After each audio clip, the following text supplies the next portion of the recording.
हर हर महादेव। तो हम एक कथा कहने जा रहे हैं। एक राजा था, उसका पीछे एक मुसहर के झोपड़ी था। तो रोज मुसहर आता था और झोपड़िया में दिन भर भीख मांग के अब आता था। झोपड़िया में रोज बोलता था मुसरनिया के कि अगे से सूद भर ले ले। तो मुसरनिया बोलती थी कि हाँ भर लिए। माल जमा कर दिया तो हाँ जमा कर दिए। इस तरीक़ा से रोज़ मने आता था, रोज़ कहता था। फिर दूसर का दिन आता था, दिन भर भीख मांगता था और सांझ के पी खा के आता था। तो रोज़ वही बतिया बोलता था, गे सूद भर दिले तो हाँ, माल भर दिले तो हाँ, तो ठीक है लान खाऊँ हम सूतूँ।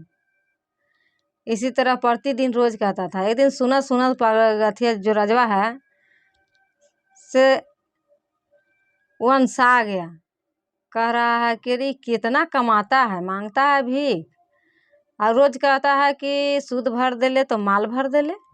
ये है मुसहर और रोज़ हमको ऐसे सुनाता है कह कह के। क्या बात है भाई, रोज़ यही बतिया बोलता है, कहाँ ये सूद लगाता है, कहाँ माल लगाता है, कहाँ क्या करता है। ये तो रोज़ भीख मांगता है और कमाता खाता है। सुनते सुनते राजवा अनस हो गया। तो एक दिन क्या हुआ कि उसको अपना दरबान से मुसरवा के बुलाया राजवा, ऐसे जाओ से उसको बुला के लाओ। तो मुसरवा को तो बेचारा डर रहा है, वो गए बुलावे तो डर रहा है, सोच रहा है कि आज इतना दिन के बाद हम बड़ी दिन से यहाँ ही झोपड़ी लगा के और राजा साहब कहियो तुम्हारा बोलेली ना हलन, लेकिन का बात बाजे आज बुलावे था। तो मुसरवा यही सोचत बा तो कहत बहन कि का बात बा बजे बुलावे था, कोई तो हम गलती तो हमरा से नहीं हो गए जे राजा होकर के आज हमरा मुसहर से काम का राजा के ला गईला। तो बड़ी सोच विचार के तो दरबान के मुसहर बोलक कि से ठीक है से राजा साहब बुलावित है तो हम आवत ही। इस तरीक़ा से कह के और दरबान के मुसहर पे ठा दिलक है कि हम आवत थी।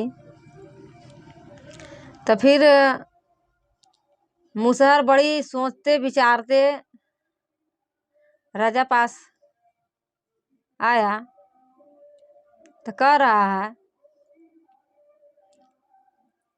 ये यहाँ सुनो। तो बेचारा मुसहर तो डरा गया, सोच रहा है कि अरे भाई का ऐसा बात है जो हमको बार बार धमकी तरह लगता है। इस तरीके से बोलते राजा राजा तरी बोलते थे। और मुसहर था तो वो सोच रहा है कि भाई बड़ा आदमी है, राजा हैं और हमरा जो है से बुला रहे हैं इतना अथी से, ना जाने कौन डरबन लगा देंगे, का ऐसा गलती किए हैं हम। तो बेचारा डरते डरते बहुत धीरे आ रहा है। तो कहा कि राजा आने से तुमको यहाँ जल्दी बुला रहा है तो तू धीरे धीरे आ रहा है। उसको तो खौहत लगल है, सोच रहा है कि का मतलब कि ऐसा बात है जो रोज कहता है कि सूद भर दिया माल भर दिया तो लाओ खाएं और सूते। इस तरीक़ा से का ऐसा बोलता है वो। राजा के वो अलग लगल है कि हम कब सुने इस बात को, और मुसहर के अलग लगल है कि हम क्या ऐसा गलती किए जो हमको राजा बुला रहा है। दोनों अपना अपना बात के अथी में हैं। तो उसी तरह करते करते धीरे धीरे बेचारा मुसहर राजा के पास आ गया। तो हाथ जोड़ के कह रहा है कि राजा साहब प्रणाम कर रहा हूँ। तो राजा साहब बोले कि ठीक है खुश रहो खुश रहो। तो फिर कहे कि अच्छा ये तो बताओ कि तू कितना कमाता है दिन भर में। तो कह रहा है मुसहर, राजा साहब आप भी ये जब बात करते हैं, हम ही को कहते हैं कमाने के लिए, आप तो राजा साहब हैं, आपको क्या घट गया। तो पहले बताओ तुम कितना कमाते हैं। तो कह रहा है राजा साहब हजूर हम तो कुछ भी नहीं कमाते हैं, हम तो प्रतिदिन भीख मांगते हैं और शाम के आते हैं तो खाना खाते हैं और सोते हैं, यही खाली करता है। तो हाँ राजा साहब हम तो यही करते हैं, हमारा पास तो कोई रुपया पैसा नहीं है, बेसी कुछ कमाते नहीं हैं, हम तो खुद ही मुसहर हैं, हमारा उतारल है कि भीख मांगना है खाना है, तो हम कमाएंगे क्या। तब राजवा के विश्वास नहीं हो रहा है।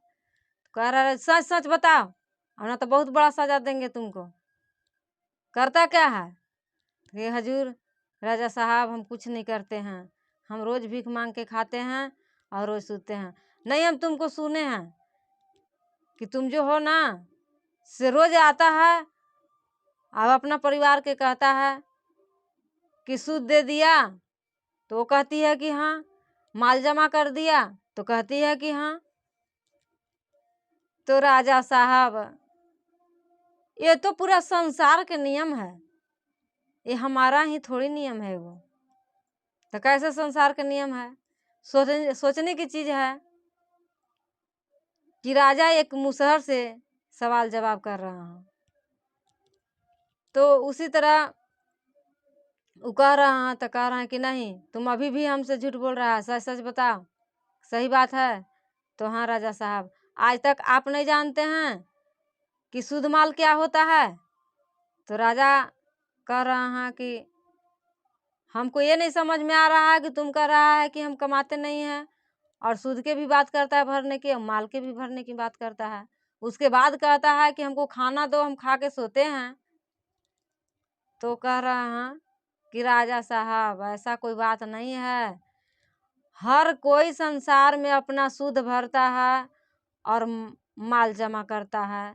आज से नहीं है, ये तो प्रक्रिया है सबको। तो फिर तू बात को हमको भुला रहा है, सोच बताओ, हमको पता नहीं चल रहा है का तू कह रहा है।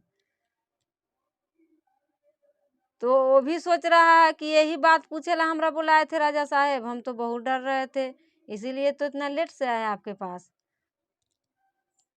तो ऐसा कोई बात नहीं है राजा साहब, ऐसा बात है कि अपनी माता पिता के हम खाना देने के लिए कहते हैं, अपनी बच्चे को खाना देने के लिए कहते हैं। तो माता पिता हुए कि माल हैं और मेरा बाल बच्चे शुद्ध हैं। अगर हम माता पिता के खाना नहीं देते हैं तो माल हमारा तो वही है जो कि हमको इतना बड़ा किए, और जो अभी हम बच्चे को नहीं खिलाएंगे तो हमारा शुद्ध नहीं बढ़ेगा, तो एक दिन हम कैसे माल कहाएंगे।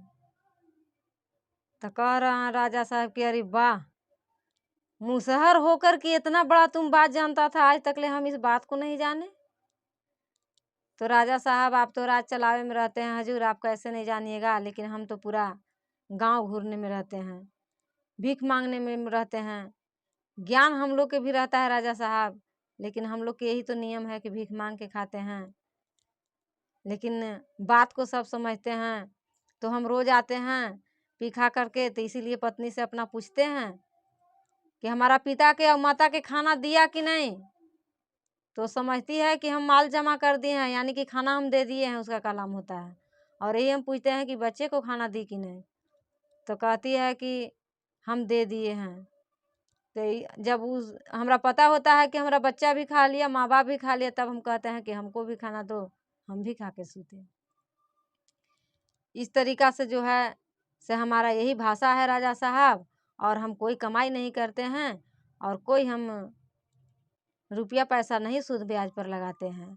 हमारा सूद चाहे माल जो भी है, हमारा बाल बच्चा है और मेरा माँ बाप हैं, इससे बस बड़ा संसार में कुछ भी मेरा नहीं है। बस इतने कह के ये कथा समाप्त हुआ। नमस्कार।